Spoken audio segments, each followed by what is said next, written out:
Har du nogensinde undret dig over, hvorfor nogle ganske få mænd udstråler en urokkelig, næsten frygtindgydende ro, uanset hvilket kaos, der udspiller sig omkring dem?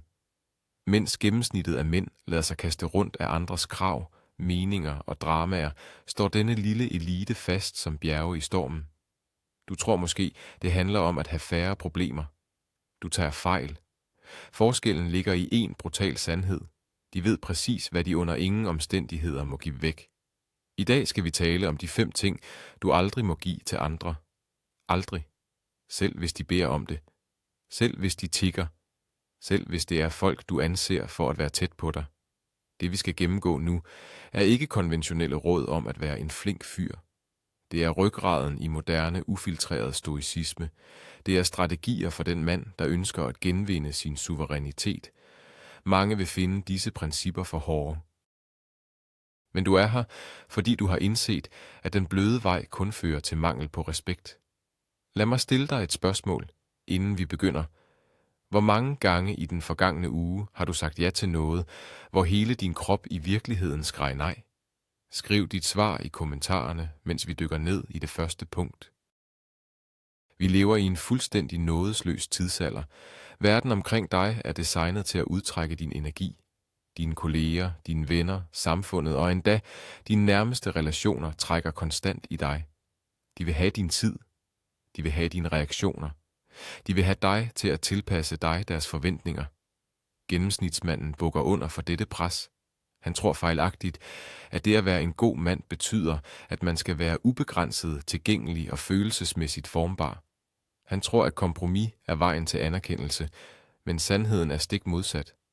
Hver gang du giver efter for uberettigede krav, afgiver du et lille stykke af din mentale ejendom. Du bliver en passiv lejer i dit eget sind. Moderne stoicisme handler ikke om at sidde i en hule og læse gamle bøger. Det handler om radikal grænsesætning. Det handler om at indse, at dit sind er en fæstning, og at du alene bestemmer, hvem der får lov at sænke vindebroen. Problemet for mange mænd er ikke, at de er svage af natur. Problemet er, at de aldrig har lært værdien af deres egne ressourcer. De deler ud af sig selv, indtil der ikke er mere tilbage. I dag sætter vi en stopper for det. Vi skal genopbygge murene omkring din karakter. Den første ting, du aldrig må give væk, er din følelsesmæssige reaktion. Dette er det absolutte fundament for mandlig magt. Når nogen provokerer dig, kritiserer dig eller forsøger at skabe drama, leder de efter en specifik valuta, din reaktion. De ønsker at se dig miste fatningen. Hvorfor? Fordi i det sekund, du hæver stemmen, lader dig irritere eller begynder at forsvare dig selv over for en urimelig anklage, overfører du magten fra dig selv til dem. Du giver dem beviset på, at de kan kontrollere dit indre landskab. Forestil dig en marionetdukke. Hver gang du reagerer med vrede på en provokation, har de netop trukket i en af dine snore, og du danser nøjagtigt, som de ønsker det. Dette er den mest fundamentale fejl, den gennemsnitlige mand begår. Han forveksler det at råbe op og vise vrede med det at forsvare sig selv. Men ægte styrke er ikke at råbe højst. Ægte styrke er at betragte provokationen med en kold, analytisk ro og nægte at give dem det show, de kom for at se. Den stærke mand forstår, at hans indre fred er alt for dyr til at blive delt ud til mennesker, der opfører sig som børn. For at mestre dette, skal du afkode mekanikken bag provokation. Folk, der forsøger at fremprovokere en reaktion hos dig, opererer ofte ud fra deres egen indre usikkerhed og mangel på kontrol. Når de føler sig små, forsøger de at trække dig ned på deres niveau for at udligne magtbalancen. Hvis du lader dem gøre det, har du allerede tabt. Uanset om det er en respektløs kollega eller en partner, der tester dine grænser i et skænderi, er mekanismen den samme. De kaster en krog ud. Din opgave er at lade krogen passere. Du behøver ikke at ignorere problemet, men du skal afkoble din følelse fra handlingen. Dette er kernen i det stoiske skjold. Det betyder, at du ser situationen udefra. Du analyserer deres adfærd, som var det et videnskabeligt eksperiment. Når du formår at fastholde et roligt blik, mens den anden part forsøger at skabe kaos, skifter dynamikken øjeblikkeligt. Deres forsøg på at ramme dig praller af på din manglende reaktion, og pludselig fremstår de svage og desperate, mens du fremstår urørlig. En taktik, mange mænd fejler i, er trangen til at have det sidste ord. At have det sidste ord er egoets desperate forsøg på at føle sig betydningsfuld. Men det er en fælde. Hvis du insisterer på at forklare og forsvare din position over for et menneske, der allerede har besluttet sig for at misforstå dig, spilder du din mest dyrebare energi. Du forsøger at hælde rent vand i en forgiftet brønd. Det er her, stilhed bliver dit mest magtfulde våben. Stilhed tvinger den anden part til at konfrontere deres egen urimelighed. Når de anklager dig, og du blot svarer med en veltimet pause og et uanfægtet blik, skaber du et vakuum, som deres eget ubehag vil fylde. Du giver dem ikke det modspil, de har brug for at retfærdiggøre deres egen adfærd. Du efterlader dem alene med deres eget drama. Husk dette. Du skylder ingen en plads i dit hoved. Din mentale båndbredde er forbeholdt dine egne mål og ambitioner, ikke andres støj. Den anden ting, du aldrig nogensinde må give væk, er din uforstyrrede tid til dit eget formål. Dette punkt adskiller drengene fra mændene. Tiden er den eneste ressource i universet, som du aldrig kan genvinde. Du kan tjene flere penge, du kan finde nye venner, du kan bygge en ny virksomhed. Men når 1 minut er væk, er det væk for evigt. Alligevel giver de fleste mænd deres tid væk, som var det værdiløst skrald. De siger ja til invitationer, de hader. De hjælper folk, der aldrig ville gøre det samme for dem. De afbryder deres eget dybe arbejde for at besvare en ligegyldig besked. Hver gang du lader nogen afbryde dig i din stræben efter dit formål, fortæller du universet og dig selv, at deres midlertidige behov er vigtigere end din langsigtede mission. Hvis en bekendt beder om en tjeneste, der vil koste dig 3 timer af din weekend, 3 timer du havde dedikeret til at bygge din egen fremtid, og du siger ja af ren og skær høflighed, begår du et forræderi mod dig selv. En stærk mand beskytter sin tid med en næsten hensynsløs brutalitet. Du må forstå faren ved at være for tilgængelig. I vores moderne samfund forventes det, at du svarer på beskeder inden for få minutter, at du altid er klar til at springe til, når nogen fløjter. Men tilgængelighed dræber respekt. Tænk over det rent økonomisk. Det, der er i overflod, har ingen værdi. Det, der er sjældent og svært at få fat i, er ekstremt værdifuldt. Hvis du altid står til rådighed, vil folk uundgåeligt begynde at tage dig for givet. Du er ikke skabt til at være en bekvemmelighed for andre mennesker. Du er her for at eksekvere din egen vision. Når du begynder at beskytte din tid, vil du naturligvis møde modstand. Folk vil kalde dig arrogant eller egoistisk, men lad dig ikke narre. De er kun irriterede, fordi de har mistet den nemme adgang til din energi. Du skal være komfortabel med at lade folk være skuffet over dine afslag. Din succes og din indre ro afhænger direkte af din evne til at tolerere andres midlertidige utilfredshed. Hvordan implementerer du dette i praksis? Det handler om at fjerne undskyldningerne fra dit ordforråd. Når du siger nej, skal du lade være med at overforklare. Den gennemsnitlige mand vil sige: Jeg vil vildt gerne hjælpe dig med at flytte på lørdag, men jeg har desværre allerede lovet min mor noget, og min bil er også i stykker, og jeg er bare så presset. Denne strøm af undskyldninger udstråler usikkerhed. Den signalerer, at du føler dig skyldig over at prioritere dig selv. Den stoiske, elitære tilgang er knusende simpel. Du siger: Jeg kan desværre ikke hjælpe på lørdag, men jeg håber, du finder en løsning. Punktum. Ingen forklaringer. Ingen unødvendige undskyldninger. Du præsenterer dit nej som et urokkeligt faktum. Dette skaber øjeblikkelig respekt. Det viser, at din tid allerede er allokeret til noget, du anser for at være af stor betydning. Når du konsekvent beskytter dit fokus og din kalender, vil du opdage en fascinerende bivirkning. De mennesker, der faktisk bliver i dit liv, vil begynde at behandle din tid med en ærefrygt, de aldrig har vist før. Dette bringer os til den tredje ting, du aldrig må udlevere: magten over dit eget selvværd. Og lad mig være meget tydelig her. Jeg taler om dit dybe behov for ekstern anerkendelse. Fra det øjeblik, vi er børn, bliver vi trænet i at søge ros. Først fra vores forældre, så fra skolesystemet, og til sidst fra samfundet og kvinderne i vores liv. Mange mænd bærer dette bekræftelsesbehov med sig langt ind i voksenlivet. De klæder sig, taler og træffer store livsbeslutninger, ikke ud fra, hvad der er sandt for dem selv, men ud fra et ubevidst håb om at blive klappet på skulderen af andre. Men her er den barske sandhed. Hvis dit værd som mand er defineret af andres accept, er du en slave af deres skiftende humør. Du giver dem magten til at bygge dig op, og endnu farligere, du giver dem magten til at rive dig ned. Et simpelt kritisk ord kan ødelægge din dag. En afvisning kan kaste dig ned i et sort hul. Dette er en ekstremt sårbar position at befinde sig i. Du har reelt udliciteret kontrollen over dit eget sind til fremmede, der for det meste knap nok har styr på deres eget liv. Det stoiske modsvar til dette er at bygge dit eget indre pointtavlesystem.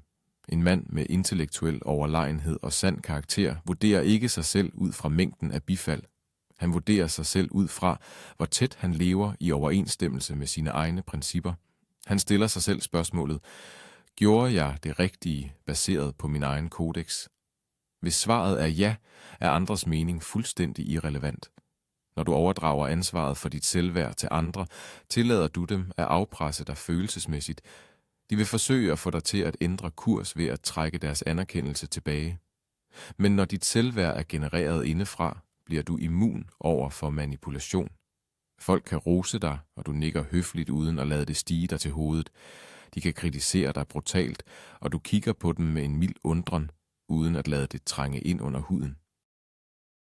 Denne uafhængighed af ros og ris er den ultimative form for psykologisk frihed.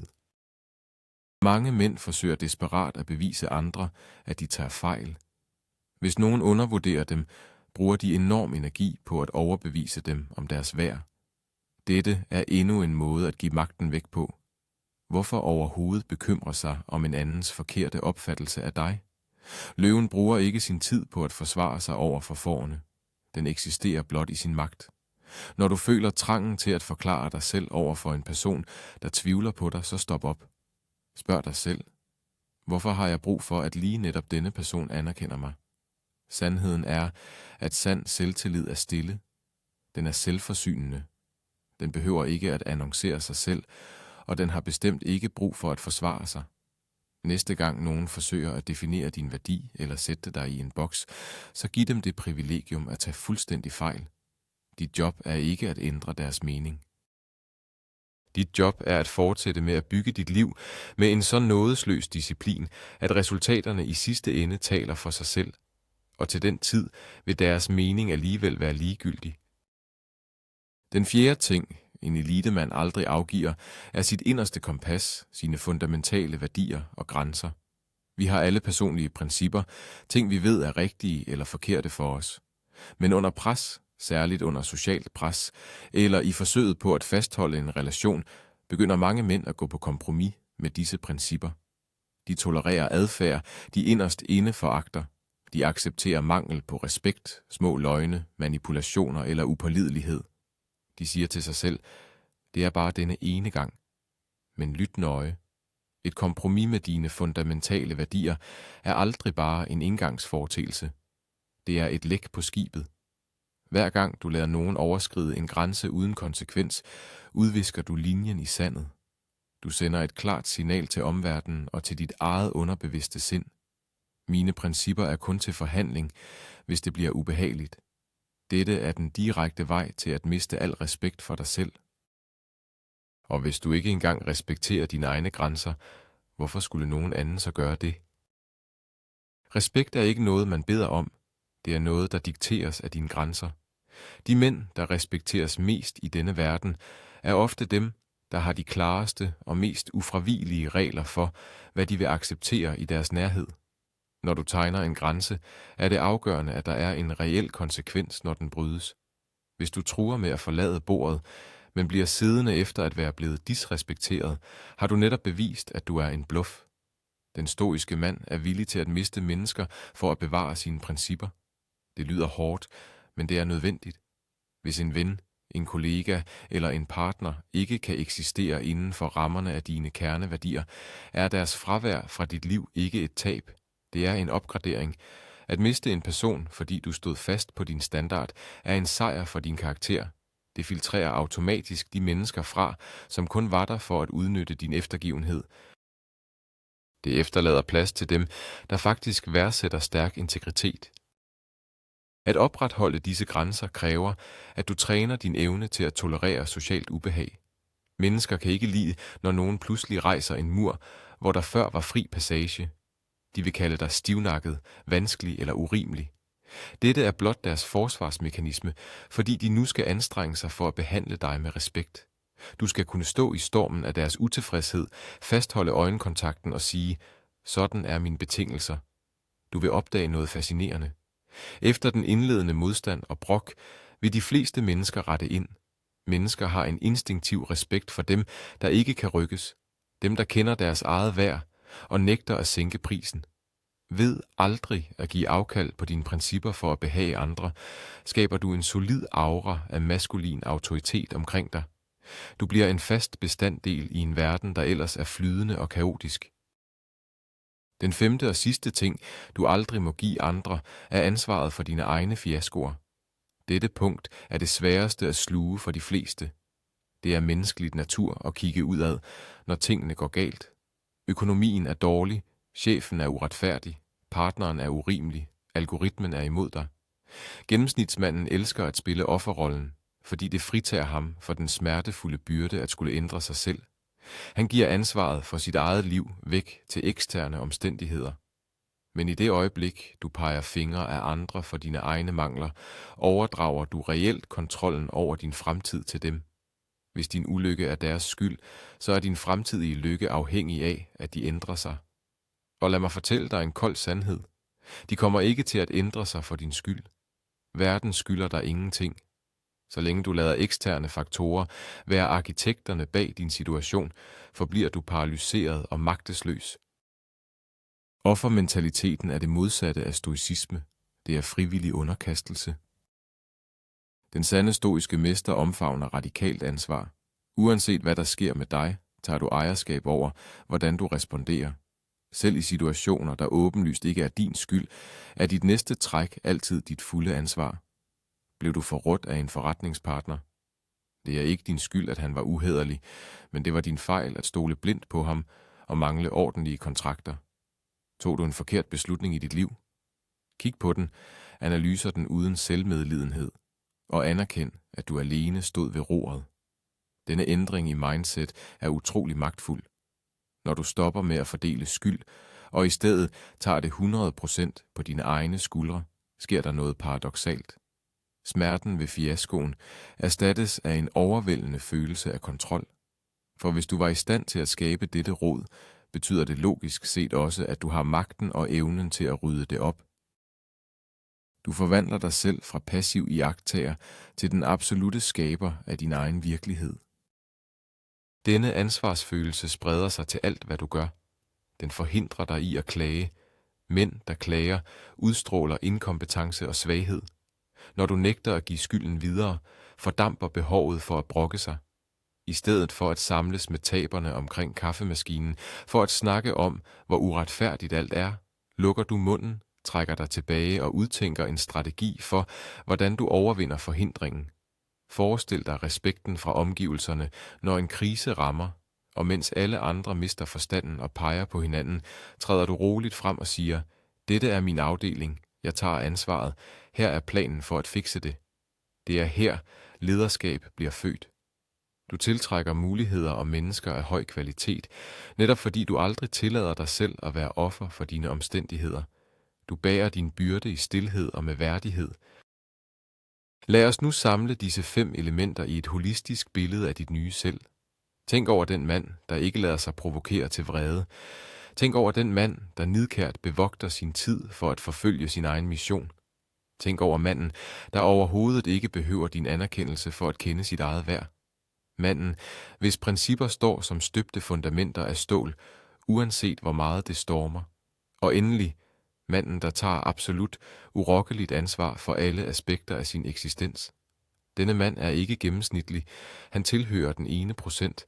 Han bevæger sig gennem verden med en tyngde og en overlegenhed, der ikke kan fakes med dyrt tøj eller smarte biler. Denne karakterstyrke er den sande definition på stoicisme i det 21. århundrede. Det er ikke fraværet af følelser, men den totale mestring af dem.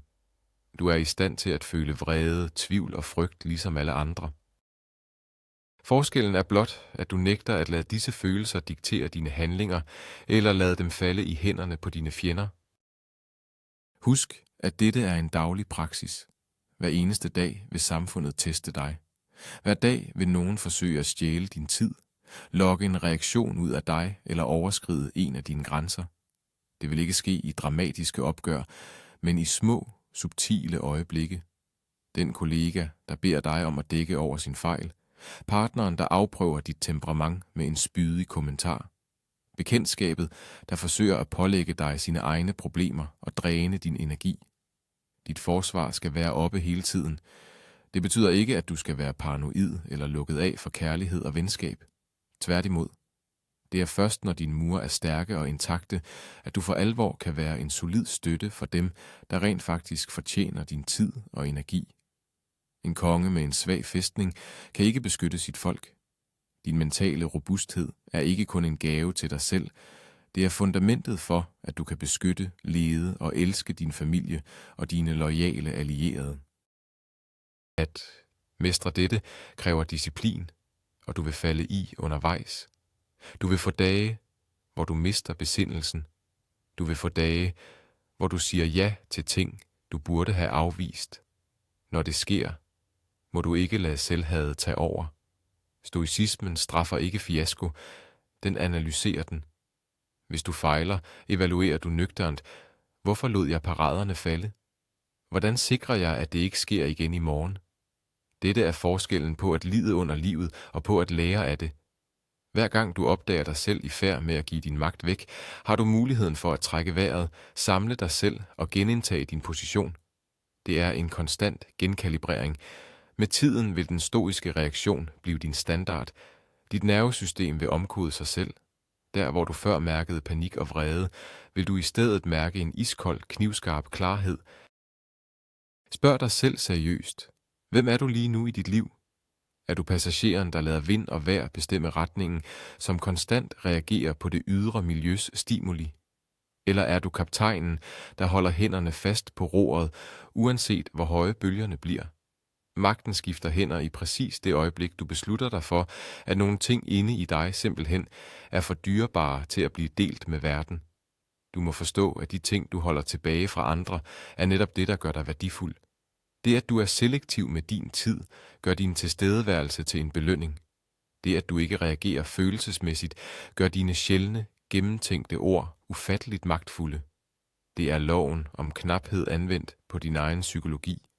Den mand, der er bange for at sætte grænser, frygter altid isolation. Men ironisk nok er det præcis den radikale grænsesætning, der tiltrækker mennesker, der selv befinder sig på et højt niveau af selvrespekt. For at cementere denne transformation, opfordrer jeg dig til at implementere en nådesløs regel allerede i dag. Den næste gang nogen beder dig om noget, der krænker din tid eller dine principper, brug reglen om det stoiske sekund. Tillad 2 sekunders total stilhed, før du overhovedet svarer. Mærk det pres, de forsøger at lægge på dig. Mærk trangen til at give efter for at mindske ubehaget. Kig dem i øjnene, bevar roen, og sejl i den modsatte retning af den umiddelbare reaktion. Sig nej. Marker grænsen. Tag ejerskabet. Træk dit selvværd tilbage ind i fæstningen. I det øjeblik vil du føle en bølge af ægte, rå, maskulin magt sprede sig i dit system. Det er lyden af lænker, der brydes. Det er starten på din ultimative personlige frihed. Vi er nået til slutningen af denne rejse ind i det stoiske sind. Hvis du har set med helt hertil, beviser du, at du besidder en dybde og en opmærksomhed, som de færreste mænd i dag råder over. Du forstår nu, at din styrke ikke findes i det, du giver til verden, men i det, du nægter at overgive til den. Dit fokus, din følelsesmæssige kontrol, din tid, dit selvværd og dine fundamentale principper er dit indre kongeriges kronjuveler. Lad aldrig nogen overbevise dig om, at det at være svag og grænseløst er en dyd. Verden har brug for mænd, der står fast. Mænd, der er rolige midt i kaoset, og som tager det fulde ansvar for deres egen skæbne. Tak fordi du investerede din tid her. Det viser, at du allerede er i gang med at optimere din karakter. Hvis denne viden ændrede dit perspektiv, så giv videoen et like, og abonner på kanalen for at forblive i denne mentale overklasse. Nu er det din tur. Hvilket af disse 5 punkter har været din største svaghed, og hvad vil du gøre for at ændre det i dag? Jeg læser og besvarer de stærkeste svar nede i kommentarerne. Vær stærk, forbliv stoisk.